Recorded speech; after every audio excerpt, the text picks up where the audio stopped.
Chapter 82. The dignity and greatness of the sonship of God.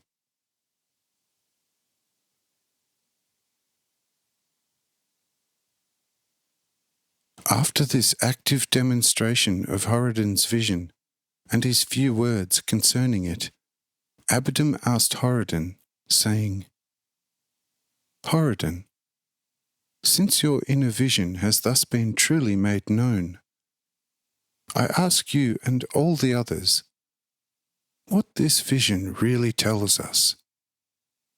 What is its meaning?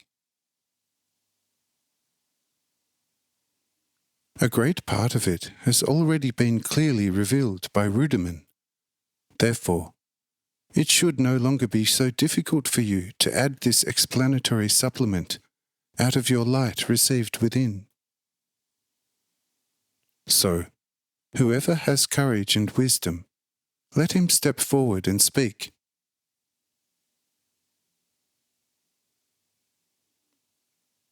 When they heard this request by Abbedam, they all began to entreat him to do it himself, in his great mercy, that which he demanded of them.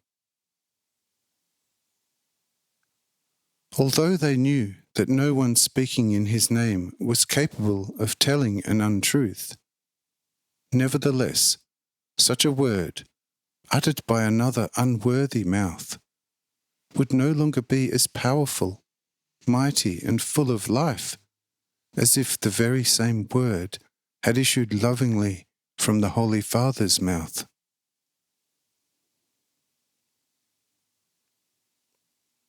Upon this request, Abbedam again began to speak, saying, O children, how much foolishness is still hidden in your hearts!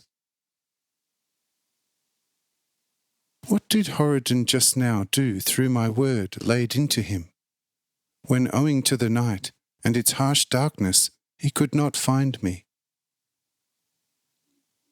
Behold, he uttered, fully trusting in me, the word that I had given him.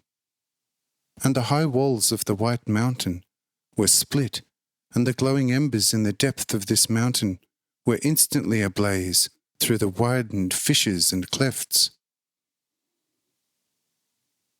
Since you have here visible proof of the power and might of my word, even though spoken by a child's mouth, say, how can you declare my word to be of less power as soon as it is used by you?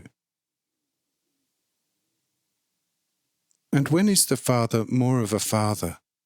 When he calls himself one, or when he is called Father by his children? Or he who would say of himself, I am a father, yet had no children who recognized and called him Father? Or someone who came home and the children rushed up to him, calling and saying, Oh, Father, Father, Father, oh, you dear Father. Tell me, which of these two fathers is here more Father? You say it in your hearts, he whom his children call Father. So you see, you who are still very foolish, that since the Father addressed by his children as Father is more of a father than the one who only calls himself one, the word Father from the mouth of the children is certainly worth more and is stronger and mightier than that from the mouth of the Father himself.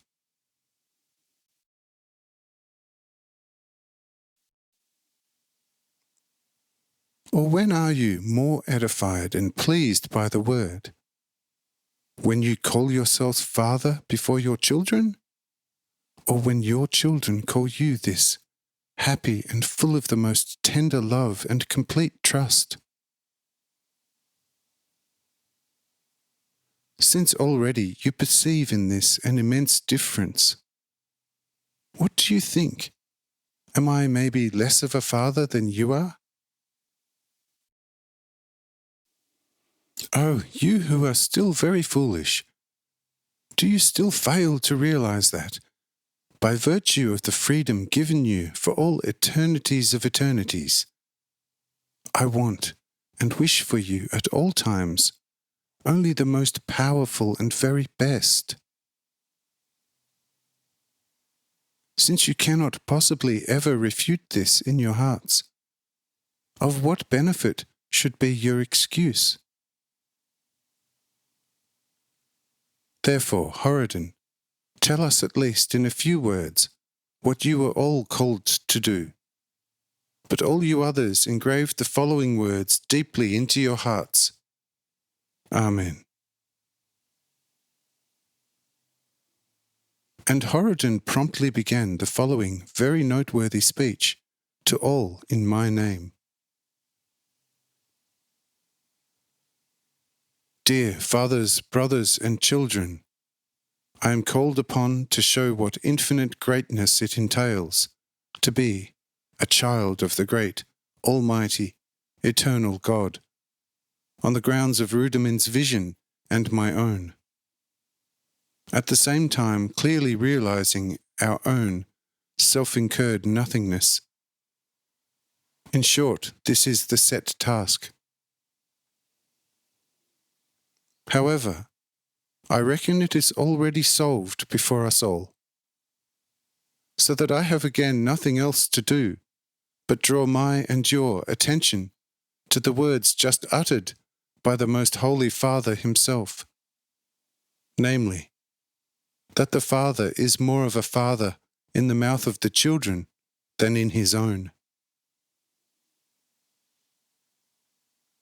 Behold, it is there that the endlessly supreme dignity and greatness of our sonship lies, namely, that the infinite, eternal God calls himself first a Father within us, and only then becomes our true Father in the most sublime love, if we recognize him as such and call him as such in all love.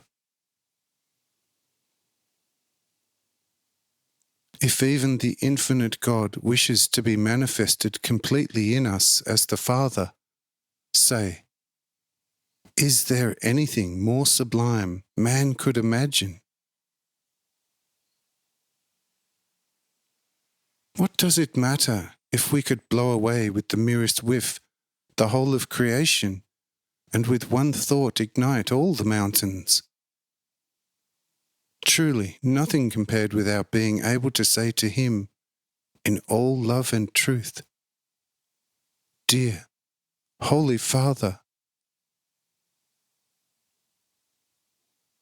For he, who is essentially God, the infinite from eternity, is by virtue of his endless love, Father in us, as we are children in him.